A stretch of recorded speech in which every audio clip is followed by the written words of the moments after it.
සුබ දවසක් වේවා මගේ යාළුවෝ සියලු දෙනාට. යාළුවනේ, අද 2026 මැයි 16 වෙනිදා. මට මතක් වුණා නිකමනට වගේ 2009 මැයි 16 වෙනිදාගේ දිනය. 2009 මැයි 16 කියන්නේ අපේ රටේ දශක 3ක පැවති යුද්ධය නිමාව දකින්න දින 2කට පස්සේ දිනයක්. ඒ කියන්නේ 18 වෙනිදා අපි මේ රටේ ඊළාම් ත්‍රස්තවාදය අකුලා දමා රට එක්සේසත් කරන දිනය. ඉතින් 2009 මැයි 16 වෙනිදා අපි හිටියේ කොපමණ තීරණාත්මක මොහොතකද කියන එක තමයි මට මතක් වුණේ. මම එදා රාජකාරී කරේ යාළුවනේ වෙත්තල කියන ප්‍රදේශයේ 554 බලසේනා මුලස්ථානයේ. මාත් එක්ක රාජකාරී කරපු කට්ටියත් ඇති. ඒගොල්ලොත් බලයි. ඉතින් යාළුවනේ එදා අපි හිටියේ මහා ජයග්‍රහණය දැක බියකරු මොහොතක.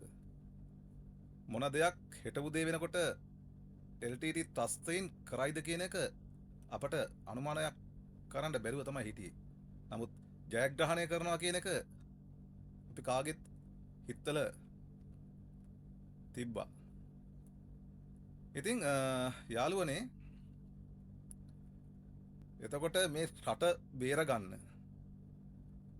ඔය අද වෙන ඒ කියන්නේ අද වගේ දවසක අපේ රණවිරුවෝ කොච්චර අවසම් සුසුම් වෙලා නැද්ද මේ වගේ දිනේ. කියන්නේ අද 16 හෙට 17 අනිද්දා 18 නේද? මේ දවස් දෙකේ තමයි අපේ රණවිරුවෝ ලේ වැගරීම් කරේ මේ රට වෙනුවෙන්. අවසන් හුස්ම හෙළුවේ. ඒ වගේම පූර්ණ ආබාධි තත්ත්වයටපත් උනේ. ඉතින් අද ගොඩක් දෙනෙක් ඒ යුද්ධෙන් නැති වුණා කියලා අපි දන්නවා. ඒ වගේම තුවාල වුණා කියලා දන්නවා.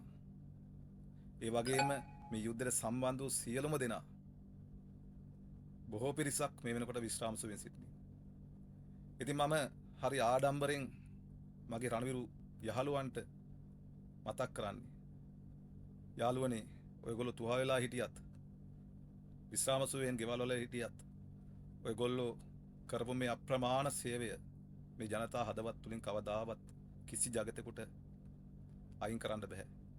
මොන පරදේශක්කාර වැඩ මේ රටට වර්තමානයේ කරන්න හැදුවත් ඔබ අගයන් නැති අවස්ථා තිබ්බත් මිහිපිට ජීවත් වෙන සැබෑ මිනිසුන් ඔබ අගය කරනවා.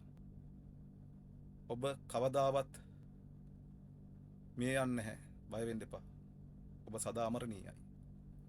මේ යුද්ධෙන් ඇත්තම මගේ යාළුව දෙන්නෙක් නැති වුණා. මම ඒ යාළුව දෙන්න මේ අවස්ථාවේදී සිහිපත් කරනවා.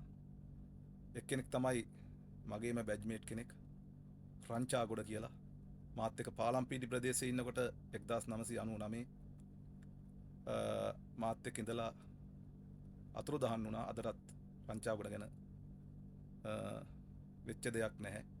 ඒ වගේම අනිත් එක්කෙනා තමයි මගේ ළඟින්ම හිටපු යාළුවෙක්. මම කොළඹ ඉන්නකොට ප්‍රියන්ත විජේරත්න, කෝපල් ප්‍රියන්ත විජේරත්න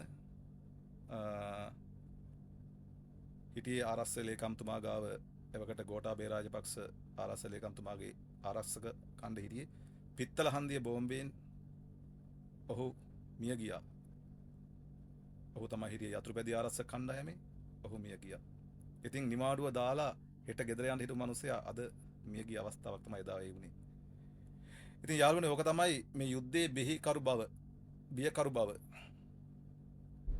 අද අපි ගොඩක් දිනකට ඕක අමතක වෙලා හින්දා තමයි අපි යම් යම් විකාර දකින්න අවස්ථා තියෙන්නේ. කොහොමුණත් කමක් නැහැ. අවසාන වශයෙන් මේ යුද්ධය වෙනුවෙන් දිවිදුන් මගේ ආදරණීය රණවිරුවන්ට මං ඉසනම ආචාර කරනවා. රණවිරුවනි, ඔබ මිය ගියත් ඔබේ අවසන් සුසුම එක්සත් දේශයක ප්‍රාණවායුවයි. ඒ වගේම ජීවතුන් අතර ඉන්න මගේ ආබාධිත රණවිරුවන්, අනිකුත් විශ්‍රාම සුවෙන් ඉන්න සියලුම රණවිරුවන්, ඔය සියලු දෙනාට මේ රට එක්සේසත් කර පුණ්‍ය කර්මයෙන් තමන්ගේ ජීවිත සාර්ථක කර ගැනීමට සහ